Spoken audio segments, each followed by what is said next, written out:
Nag-stop kasi ako ng nag-stop ako ng study that time.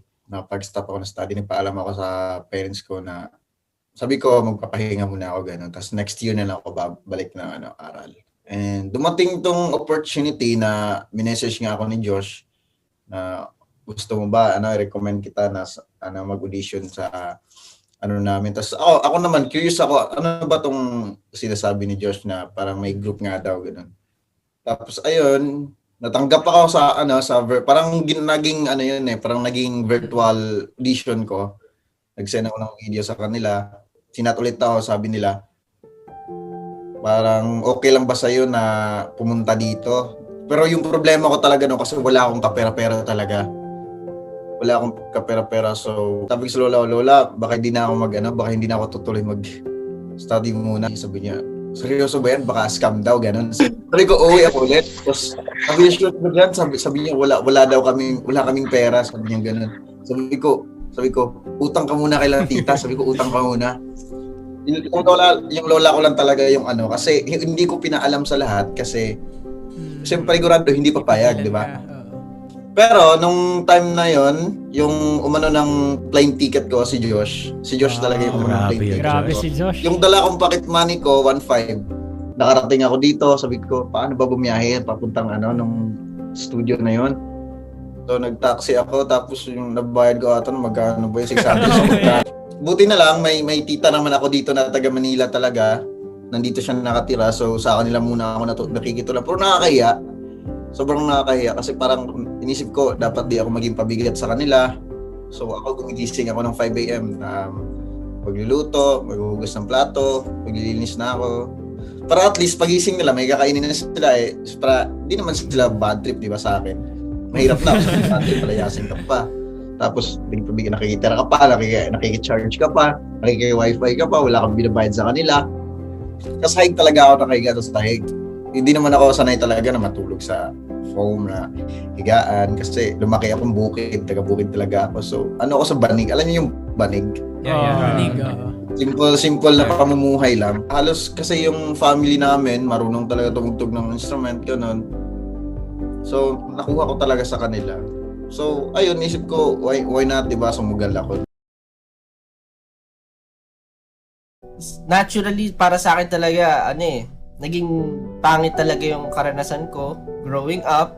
At kahit nung lumaki na ako na parang tumanda na ako, hindi pa rin smooth sailing. As in, talagang feeling ko dati, malas ba talaga ako, ganun. So, hindi ko masabing ginhawa talaga siya.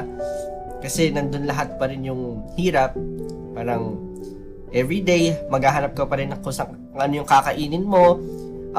During trainee days kasi yung buhay ko, nakikihingi lang ako ng baon. So, pag kung si Sejun, nung may baon siya, nakikiburaot lang ako. As in, ganun ako. Parang, kung wala silang pagkain, hindi kakain, ganun. Kung wala ka maihinga na kahit ano sa ibang tao, magtitiis.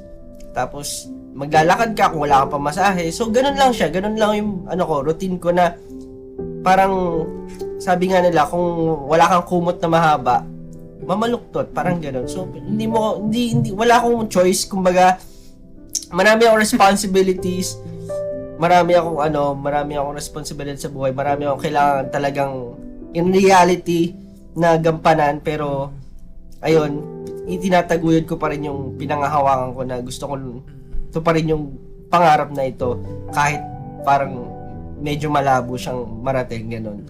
May mga tao din pala na parang pareho ng pangarap mo, pareho ng visions mo na gusto rin. Yung parang same interest din about sa field na to. Mga kakampi mo. Si Pablo na parang, alam mo yon, very rin siya talaga focused sa gusto niyang marating din. Saka si Stel Si Pablo tsaka si Stel talaga yung parang kinakapitan ko ng mga time na yun. Kasi wala pa si Justin tsaka si Ken. Parang kinakapitan ko na etong mga to, sigurado ako in the future, parang magiging successful kami. Parang gano'n. Dahil pare-pareho kami ng mindset. Yun na yung iniisip ko.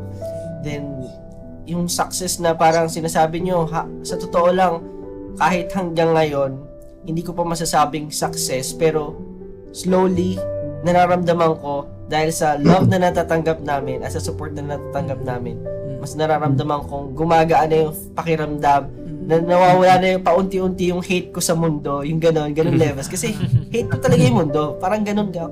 Parang iniisip ko minsan, napaka-cruel naman ng mundo. Talagang unfair para sa mga taong katulad ko, ganun. Pero ngayon, dahil pinaparamdam sa amin na mahal kami ng mga fans, ng mga tao, parang unti-unti, nawawala yung hate ko sa lahat. Parang ganun. Nung high school ako, doon ko na-realize and doon ko naramdaman sa sarili ko na parang, bakit ka nahihiya, bakit ka natatakot, bakit hindi mo subukan? Yun yung mga salitang tumatak talaga sa isip ko. Parang, sino ka ba para mahiya? Sino ka ba para matakot? Ano bang ginawa mong masama para itago mo yung sarili mo? Parang ganun. Growing up kasi, kaya ako natakot and kaya ako nahihiya. Kasi, nung bata ako, lagi akong lapitin sa mga nangaaway, mga nangaapi, mga bully, ganun. Talagang hindi ko pinapakita na mahina ako pag ginaganon nila ako. Basta pag may nangaaway sa akin, hindi ako lumalaban, ganun, hindi ako pumapatol, ganun. Yung parents ko, mas gusto nila na mag-focus ako sa studies kaysa sa mga extracurricular activities sa school. Pero naisip ko kasi noon, sabi ko, bakit hindi ko itry? Wala naman sigurong masama. Okay naman, nakagraduate ako ng high school, nang pinagsasabay ko yon, yung pag-aaral and pag-dance. And from there, nakabuild din ako ng konting confidence and konting tiwala sa sarili ko na parang, meron naman pala akong kakayanan. Sige, tuloy natin to. Sa kasamaang palad, nagkaroon kasi ng time, nung college ako, pinagsabay ko yung studies, yung pagsasayaw, and yung pagiging working student. Para makatipid din sa sa tuition fee. Ayun, kailangan ko mag-working student. Everyday travel from Las Piñas, Makati to Las Piñas, uwian yun. So, aral, practice ng sayaw, and then work. Yun yung ginagawa ko every day.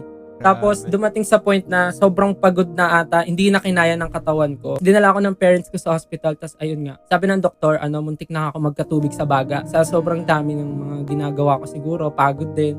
Tapos, doon talaga parang nalugmok ako. Kasi, wala, lahat ng pinagpaguran ko, lahat ng naipon ko, doon din napunta sa pagpapagaling ko. Nung nagkasakit ako, syempre, hindi ko na pwede ituloy yung studies ko. Kasi, napunta na lahat sa pagpapagaling ko. Yung mga sinesweldo ko dun sa sa pinagtatrabahuhan ko, dun din napunta sa ospital. So napagdesisyon na ng family ko na kunin na lang ako ng tita ko sa Japan. Makatulong ako sa kanya doon and pwede niya pa ako bigyan ng extra money, kumbaga sweldo sa pagtulong sa kanya. Para yung may ipon ko doon, pwede ko rin ibigay sa family ko, sa parents ko sa Philippines. Parang ganun yung naging setup namin ng family ko. And pagbalik ko ng Pilipinas, ayun, natuloy na nga yung sinasabi ni Josh yung Seon, and then doon ko siya na-meet, doon ko siya naging friend. And then naging kagrupo ko siya. Tapos dito na rin dumating yung pag-try ko na sumali sa audition for SB19. Nung nakita ko yung audition, ang dami na kagad na pumapasok na thoughts sa utak ko. Pwede ko siyang patusin kasi pag kumita ako ng pera, okay, sige mama, papa, ito may napapala po ako dito. Pwede ko po itong itulong sa atin. Nung nakikilala na yung SB19, ayun, naparanoid na naman ako kasi iniisip ko, my God, nakikilala na yung group. Nakikilala na, nakikita na sa maraming lugar, nakikita na kung saan-saan. Doon na pumasok sa isip ko ito na yung kinakatakutan ko talaga. Is yung masasabi ng ibang tao tungkol sa akin. Yung kinakatakutan ko nung bata ako, mukhang babalik na naman ngayon. Yun lang yung pinaka naging kalaban ko is yung sarili ko. Kung meron kang goal na gustong maabot at feeling mo naman mag-e-excel ka doon, itry mo lang ng itry.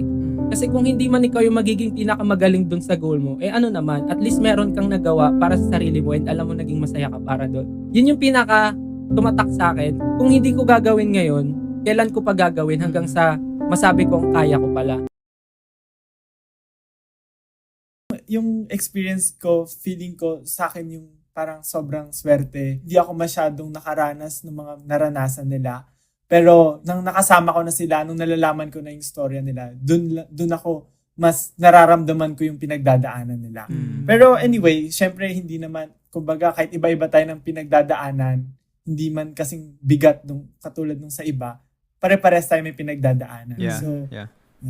Yung sa akin naman, kasi ever since nung bata pa ako, yun nga, mahilig na akong mag-perform, gusto ko na yon, and yung parents ko naman, parang nakikita nila sa akin, kahit na hindi ako ganun kagaling, pero kita nila yung confidence ko nung bata ako na parang, mahilig siya mag-perform, mahilig siya mag-acting, ganyan. Sumasali ako sa school ng mga kung anong theater pwede, kung anong sa choir, tinatry ko, kahit hindi ako ganun kagaling kumanta. Sa film, gumagawa rin ako, sa school, ganyan. And then, pagdating ng college, doon ako medyo, kasi, syempre, nagiging busy sa studies, parang kahit na sobrang nakatutok ako sa pag-aaral, parang ayoko malimutan yung gusto kong gawin talaga na mag-perform, makapasok sa, media and entertainment na industry. Nung college ako, nag-try ako sayaw-sayaw din, outside sa group of friends ko, hindi ko talaga kilala yung mga tao, nag-reach out lang ako sa iba, and ayun, nalipat-lipat ako sa ibang grupo, nag-try ako magsayaw-sayaw, and until makilala ko si Josh. Tas siguro nakitaan niya rin ako ng potential, sabi niya, baka gusto mo mag-try umattend dun sa workshop and baka makapag-training ako, ganyan. So, umattend ako. Ang problem ko nun, kasi nga, nag-aaral ako and syempre, ayoko naman iwanan yung pag-aaral ko kasi gusto rin ng parents ko makapagtapos ako. Luckily, yung company namin, pumayag naman siya na kahit madalas akong wala sa training, basta make sure ko lang na yung improvement ko nandun. During the training dun ko na nakikilala ko ng iba't ibang tao. Dahil nga hindi ako tao na mahilig lumabas, dun ako nakakarinig ng storya ng iba't ibang tao. Yung storya nila Stel, nila Pablo, nila Josh, ganyan. Mas natututo ako sa kanila, mas nararamdaman ko yung mga experiences nila. Kahit hindi ako yung naka-experience, marami akong natututunan sa kanila, nararamdaman ko yung ginagawa nila. Kasi araw-araw kami magkakasama. Kung isipin ko, nakagraduate na ako, ang daming opportunities para sa akin. And tapos naririnig ko yung stories nila na nahihirapan na sila. Nararamdaman ko na, tama ba itong ginagawa ko? Pero at the end, ang naisip ko, ito yung gusto kong gawin sa buhay talaga. And yung story nila na, bakit sila nga hirap na hirap, mas mahirap pa sa pinagdadaanan ko, pero hindi sila sumusuko sa pangarap nila. At si Josh na araw-araw kami nagpa-practice, pero yung sapatos na pinangsasayaw ni Josh, sira-sira na, parang ganyan. Tapos, yun nga si Pablo, pag hindi nakasya yung pera niya, nagsiskip siya ng meal. Minsan hindi kasi siya nakakauwi dahil sa training, so hindi siya nakakapagbaon. So kinabukasan, wala siyang kakainin, ganyan. So parang yung mga problemang ganun, kahit hindi ako first hand yung nakaka-experience, nararamdaman ko and sobrang na-prepare ako na parang pag nangyari sa akin to, anong pakiramdam, parang ganun, financially, tapos emotionally, yung struggles namin na gusto lang namin yung ginagawa namin, pero mabubuhay ba talaga kami dito? Nag-sacrifice sila, tapos araw-araw silang uma-attend. Parang dun ko naramdaman kung gaano ako kaswerte, and at the same time, dun ko rin naramdaman yung parang dapat hindi ko sayangin yung kung anong meron ako.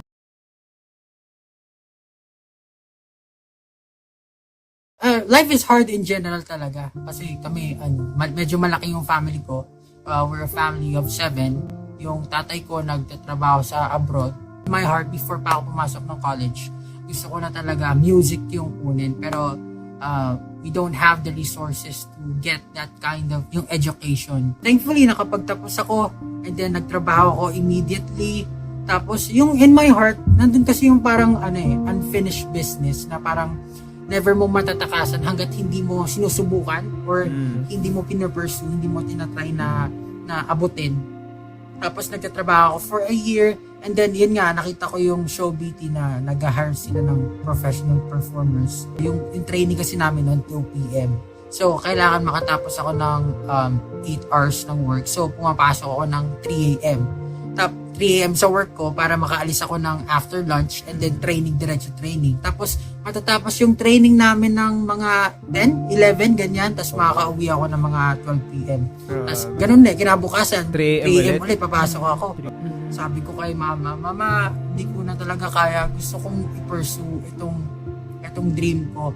Gusto kong subukan kung hanggang saan yung maaabot ko. Gusto kong i-test yung sarili ko. Sigurado ka ba dyan sa gagawin mo? Ano ka ba dyan? May future ba dyan? Parang ganun yung sinasabi nila sa akin. Well, I understand kasi nga mahirap talaga ang buhay. Pero sinugal ko pa rin. And dun sa trainee talaga, ang tagal namin nag-trainee. Alam niya ni na Josh, ni na Stel. Sobrang tagal. Tapos there were lots of times na talagang sumuko kami. At talagang nabuwag kami yung grupo namin kasi sobrang hirap na eh. As in, yun nga, parang naghahanap ka ng pera, hindi mo alam kung saan ka kukuha, pagod na pagod ka, hindi mo alam kung may papupuntahan ba yung pinaghihirapan mo, tama ba yung decision mo, 2 years na, wala ka pang kinikita, wala ka pang napupundar, wala kang naitutulong sa family mo. So, sobrang na-depress ako, kinwestiyon ko yung sarili ko. At parang sobrang depressed talaga ako, hindi ako makakain. As in, I did unspeakable things talaga. Lagi ko rin hindi ko man nakakwento, pero I don't always talk about my faith. And I respect people na hindi rin naniniwala kay Lord, kay God. Pero in my life kasi, He's been so kind to me. Talagang, kung wala siya, hindi ako makakapagpatuloy. And, ayun, I'm not perfect. Like, I'm not perfect. No one's perfect. Marami akong shortcomings. I sin. Pero, I'm really thankful na nasa buhay ko siya. Kasi, hindi talaga ako makakapagpatuloy kung wala siya. Tapos, sabi ko sa mom ko, Ma'am, mag-meet na lang kaya ako ng cow sa New Zealand. Ganon gagawin ko. Parang ganon mga bagay. Tapos, na-realize ko, hindi ko talaga kaya pakawalan yung dream ko. Bumalik ako. Siguro, mga 3 years pa, 4 years bago makilala talaga yung grupo namin ng todo. And dun ko nasabi na, I'm blessed talaga na kasama ko tong mga tao na to. Hindi ako sumuko. Tapos naabot na namin paunti-unti yung pangarap namin. Ayun, sana lang talaga magtuloy-tuloy pa. And sana, kasi hindi alam ng mga tao yung hirap na pinagdaanan namin. Kaya pag nakakarinig kami ng hate, talagang tumatatak talaga sa isipan namin. Lalo na siguro kay Stel. Si Stel yung naiintindihan namin yung nararamdaman ng bawat isa. So, sana ma-realize din ng mga tao na pare-pares lang tayo ng gusto sa buhay. Naabot natin yung mga pangarap natin. Nag-work hard tayo for it. And sana makita na ng tao kung gaano kami naghihirap. Siguro, kung makilala kami, mapakilala natin talaga yung Filipino music, yung OPM sa buong mundo. Ayun lang.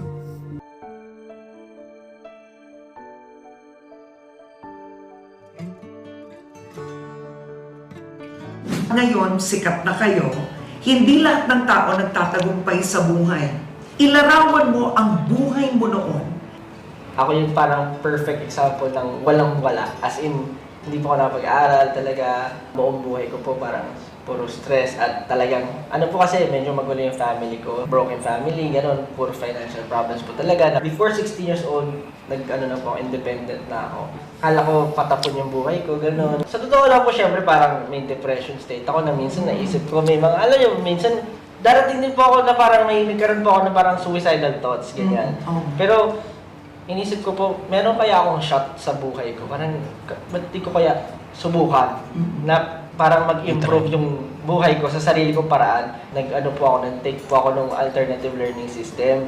Nagtrabaho po ako, kahit anong trabaho po. So parang naranasan ko po lahat, pinakamahirap na estado. Oo. Hindi po masabi na poor talaga po kami. Meron pong, may sakto lang po, parang gano'n na nakakain maayos. Na napag-aral po ako ng parents ko. Actually, nakapag-aral po ako ng architecture. Nung pumasok po ako dito, may exam po ako nun eh. Sinikreto ko po sa lola ko na mag-audition ako dito. Tapos, ayun po, nagalit yung parents ko sa akin. 2 years po kami hindi nag-usap. Nagsisingaw po ako ng time na yun eh. Pero, may resulta naman po nangyari. Masaya naman po sila sa akin. At paano kayo nagbati ng parents mo? Birthday ko po last time nung nag-live po kami. Doon niya pa ako chinat na ng happy birthday po. Tinawagan niya po ako nung time na yun. Kaya na-touch talaga ako. Ng parents mo? Yes po. At nagkita na kayo? Twice or once, mga ganun po. 5 years old tapos first year college po. Pero wala kang galit sa kanila? Wala po kasi mapagmahal po yung parents ko eh.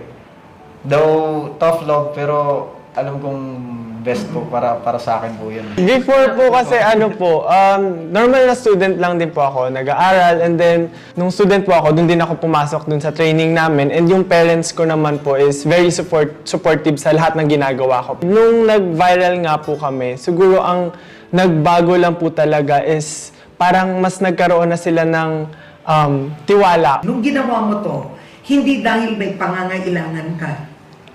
Hindi po. More of like gusto ko po talaga ever since nung bata pa po ako. So, i-donate mo na lahat ng sweldo mo. Ay, hindi po. Maganda. Sila. Let's cheers to that. Let's cheers to that. Stel, Anong buhay ni Stel noon? Lagi ko nagkwento sa akin ng lola ko. Ano daw po sila, sobrang salat daw po talaga sila dati. Like, yung bahay po nila sa Cavite before, sa gilid ng dagat. Tapos kinangay po yung bahay nila. Lumaki po ako na tinuruan ako ng parents ko na pag may kailangan ka, kailangan paghirapan mo. Kailangan ikaw ang gagawa. Gusto ko po talaga mag-aral, pero hindi po kaya ng parents ko na pag-aralin ako. Kaya nag-apply po ako ng scholarship, tapos naging working student po ako, kasabay po nun. Sumali po ako ng dance club para po dagdag extracurricular activities din po. So pinagsabay-sabay ko po yun. Tapos sa kasamaang palad po, nagkasabay-sabay po. Muntik na po akong magkaroon ng tubig sa baga po. Muntik. So yung mga kinita ko po doon sa pinagtrabaho ko, doon din po napunta sa hospital bills ko. Nakakalungkot Opo. naman. Pero syempre hindi naman po kailangan mawala ng pag-asa doon. Nag-isip pa rin po ako ng way bilang panganay na makatulong sa parents ko. After po noon, nag-try po ako magturo ng mga sayaw sa mga bata po, sa school po na puro special children. Hanggang sa dumating po tong opportunity po na itong SB19. Sa totoo po ang una noon, ang pagkakaalam ko, naghahanap lang po sila ng mga talent para pumunta sa ibang lugar, mag-perform, tapos kikita ng pera. Yun po talaga yung nasa utak ko. So sabi ko, ayan, may chance ako para makatulong ng mas malaki. Tapos hindi ko po alam na ganito pala yung gagawin. Na parang magiging trainee pala, tapos ilang years na walang sweldo. Tapos nung nakapasok na po ako dito, parang sabi ko, wala na eh, nasimulan ko na eh. Tapos parang na-attach na ako sa mga tao. Tsaka dream ko rin naman to. So ituloy ko na, ilang years po yun, walang kita. O Pablo, ikaw naman. Yung family po namin medyo malaki. Merong times na parang noodles lang kakainin, ganun po. Fortunately naman po, nakapagtapos po ako ng aral. Sa PUP po ako nagtapos. Ayun po, nagtrabaho po ako agad para makatulong sa bills pa, tsaka sa pag-aaral ng mga kapatid ko. And merong darating po kasi talaga sa point na parang kahit nagtatrabaho ka, parang iisipin mo kung ano talaga yung gusto mong gawin sa buhay. Tapos po, dumating yung time na parang nagtrabaho ako, tapos tinatanong ko yung sarili ko, ba't ba ako nandito? Hindi naman ito yung gusto ko. Yung parang pong meron sa mind mo na parang gusto mo ibalibag yung mga kung PC or yung keyboard kasi hindi ka dapat nandun eh. Parang hindi ka masaya. So, pinagsabay ko po yung training. Pero po, parang nung dumating yung point na talagang hindi ko na kaya. Kasi po parang groggy na po ako everyday. Kasi Cavite pa po ako nun. Nakakauwi ako mga alauna, alas 2, tapos konting idlip na lang, tapos pasok na po agad ulit ako. Dumating din po na parang nare-regret ko kasi ilang taon na kami, nagsisisi ako, parang nagsisisi po ako na sumali ako dito. Hindi rin biro yun yung pinagdaanan nyo. Opo. Pwede yun kasi parang, ano bang ginagawa ko dito? Opo. Ano yun, may ganun din eh. Walang kasiguraduhan. Tapos nagulat kami na parang nakilala yung grupo namin. Thankful sa lahat.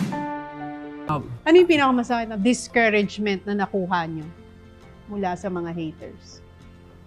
Na nag-motivate naman sa inyo kaya kayo nandito pa rin? Siguro po pinakaano po siguro yung walang mararating tapos hindi naman po siguro like nakaka-discourage, parang nakakainis kasi wala naman kaming ginagawang masama sa kanila eh. Ginagawa lang po yung ano yung gusto namin tapos sasabihin na walang mararating and parang gaya-gaya na ganito. Sa amin, hindi na siya nagiging big deal so far, lalo na ngayon. Kasi mas maraming love na yung natatanggap namin. Lalo na from our fans. Tsaka yung mga casual people din eh. Nakikita namin na-appreciate kami na parang tables have turned, gano'n. Noong una nga po, parang yung mga nasa headline nun, Filipino-Korean na SB19. Pero nung nag-billboard po kami, proud to be Filipino. We have good news for you guys. Kasi after the very, very long wait, finally, we will be releasing our debut single entitled Tila Luha! October 26, 2018. SB19 finally debuted with their ballad single called Tila Luha. They then started promoting their debut song in every way they could think of. November 17, 2018 marked SB19's first ever live stream to promote their debut single. Magsimula natin ang first SB Talent Camp Facebook Live.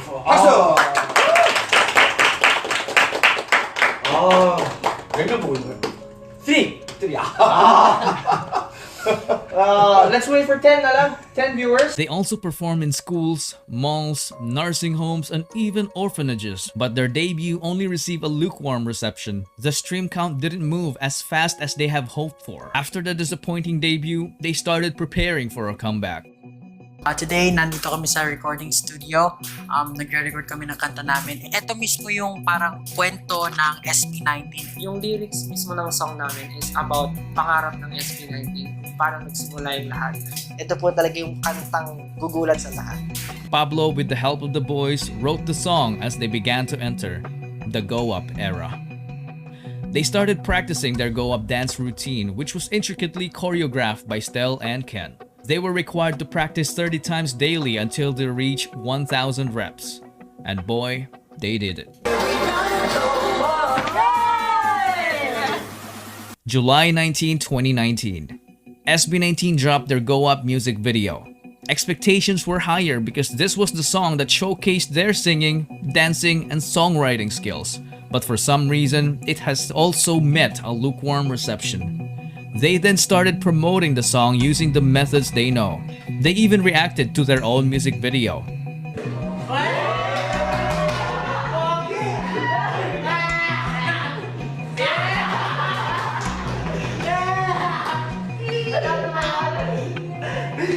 But none of their efforts made a significant impact.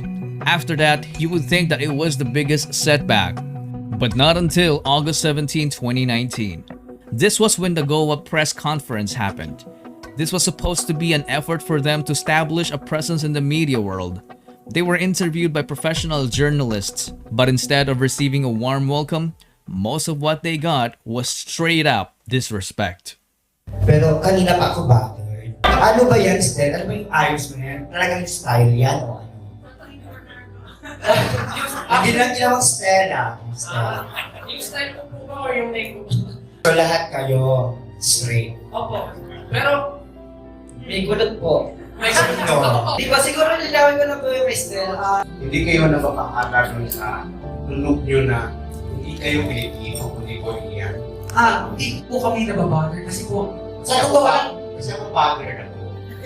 Despite all the judgment, they handled the interview professionally. As the event concluded, the boys broke down to tears backstage and comforted each other. It casted so much doubt that it made them all decide to call it quits. Everyone left, except Stel. He received the most hate, but he was the one left standing. But he knew for a fact that he can never do it alone. And there he was, alone. But only for a moment. Josh had a realization to not give up because people have not seen everything yet. This prompted the other members to return and witness their lives change in just one fateful day when their Go Up dance practice got uploaded on YouTube on September 2, 2019. It quickly went viral, which opened a lot of doors for SB19 to have TV guestings and live performances. As the world started to notice them, their YouTube channel grew exponentially. November 2, 2019. So for the final announcement of the fandom name, 3, 2, 1. Ta-da! 18! Pag walang 18, hindi makakarating sa 19. Another meaning. So if you're going to read this 18, it could also be read as atin. So all the success, all the lahat ng natatamo natin ngayon, atin to, ours.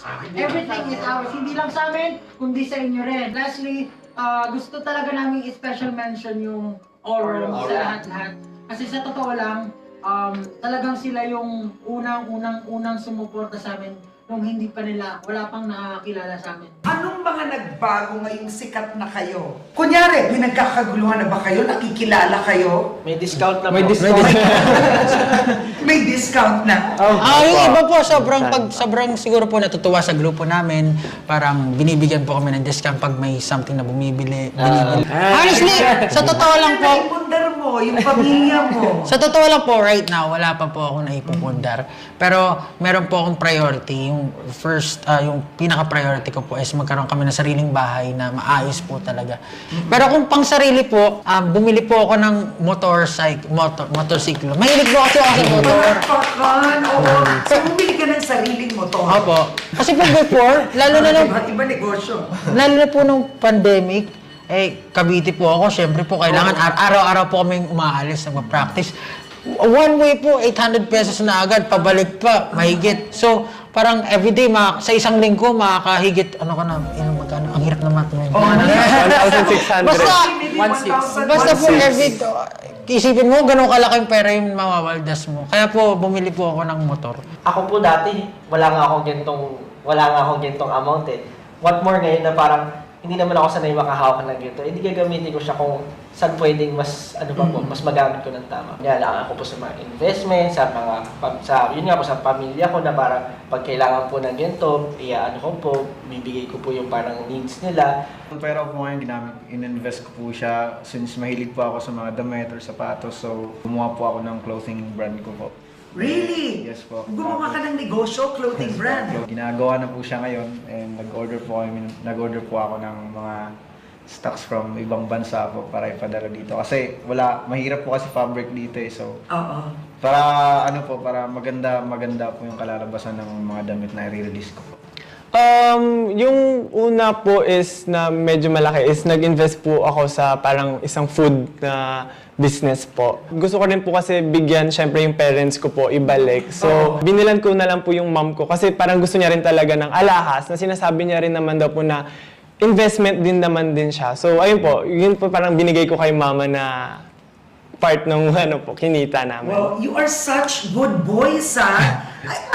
Ito ba? Parating tayo? Good rin ba? Ngayon po, masaya ako na pag may kailangan yung family ko, like yung parents ko, na nabibigay po. Katulad po kahapon, nagkaroon po kasi kami ng time na rest day po kahapon. Sabi ko, uwi nga ako sa amin sa Las Piñas. Tapos pag uwi ko po doon, nakita ko po yung bahay namin. Sira na yung bubong.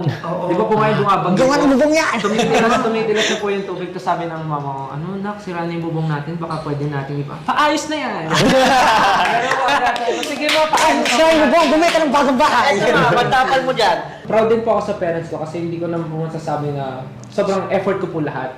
Siyempre, kung nag-e-effort po ako kumita ng pera, sila rin po nag-e-effort para gamitin din sa mabuti yung perang kinikita ko. Kasi sobrang happy po ako na yung parents ko po may bigasan na po ngayon. Na pinapaikot na po namin yung pera, may kinikita na. Pag may nilabas po, may babalik. Ganun po. Sobrang happy po talaga ako. Actually, mula po nung, syempre, naging SB19 kami, naging successful po. Nagbago po lahat. Parang sinabi ko po talaga na yung itong opportunity na to hindi dapat masaya kung magagamitin ko ng tama to. At siguro, hindi lang po, financially, pero po yung makapagbigay ng hope din sa ibang tao.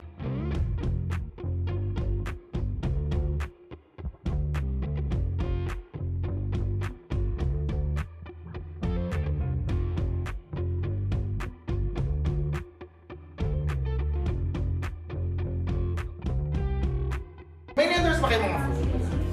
Wala. Asan lang?